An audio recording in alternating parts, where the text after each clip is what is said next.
الحمد للہ رب العالمین والصلاة والسلام علی سید المرسلین اما بعد فاعوذ باللہ من الشیطان الرجیم بسم اللہ الرحمن الرحیم السلام علیکم ورحمۃ اللہ وبرکاتہ۔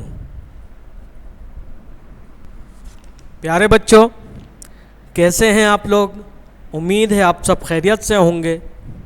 میں بھی الحمدللہ عز وجل خیریت سے ہوں۔ آج ہم کلاس 7 سے اپنے گرمیوں کا کام سمر پیک سے پڑھیں گے۔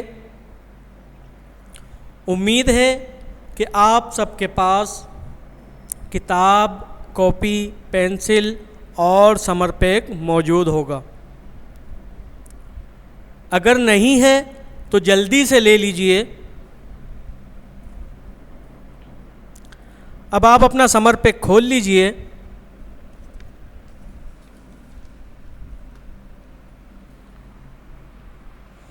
پیارے بچوں، آپ کی اسکرین پر موجود علم میں اضافے کی دعا آپ دیکھ رہے ہوں گے، تو حصول برکت کے لیے آپ بھی پڑھ لیجئے۔ الصلاۃ والسلام علیک یا رسول اللہ وعلی آلک واصحابک یا حبیب اللہ۔ ربی زدنی علما، ربی زدنی علما، ربی زدنی علما۔ الصلاۃ والسلام علیک یا نبی اللہ وعلی آلک واصحابک یا نور اللہ۔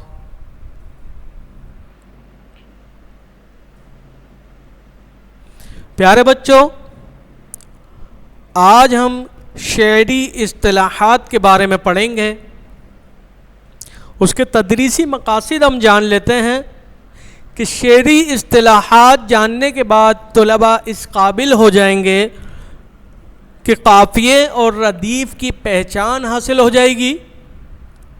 اشعار میں سے قافیہ ردیف ڈھونڈنا آسان ہو جائے گا اور اشعار میں موجود نئے الفاظوں سے واقفیت ہو جائے گی۔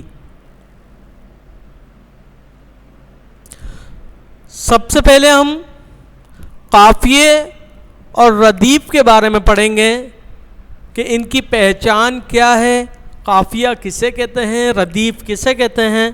تو آئیے ہم قافیے اور ردیف کی تعریف پڑھتے ہیں۔ قافیے ردیف کی تعریفات۔ قافیہ کے لغوی معنی ہے پیچھے چلنے والا، اور اصطلاح میں قافیہ وہ لفظ ہے جو کسی مصرعے یا شعر کے سب سے آخر میں لیکن ردیف سے پہلے آتا ہے۔ قافیہ ہم وزن اور ہم آواز ہوتا ہے۔ اس کے آخری 2 حروف کا وزن 1 ہوتا ہے۔ انہیں حروف روی کہا جاتا ہے۔ جیسے گھر اور دلاور، ان دونوں الفاظوں کے آخری 2 حروف ہم آواز ہیں۔ اس کے لیے گھر کا قافیہ دلاور ہو سکتا ہے۔ تو پیارے بچوں، اس کی تعریف آپ نے سمجھی اور یقیناً آپ کی سمجھ آ گئی ہوگی کہ کسی بھی مصرعے یا شعر کے سب سے آخر میں لیکن ردیف سے پہلے قافیہ آتا ہے، ٹھیک ہے؟ اور قافیہ ہم وزن اور ہم آواز ہوتا ہے۔ ابھی جو آپ کی اسکرین پر موجود شعر دکھ رہے ہیں، اس میں ہم پڑھتے ہیں، ابھی ہم ردیف نہیں صرف قافیے کی اس میں پہچان کریں گے، ٹھیک ہے؟ میں شعر پڑھتا ہوں، اس کے بعد ہم اس میں دیکھیں گے کہ اس میں قافیہ کیا کیا ہے۔ بس میں لٹک رہا تھا کوئی ہار کی طرح، کوئی پڑا تھا سایہ دیوار کی طرح، سہما ہوا تھا کوئی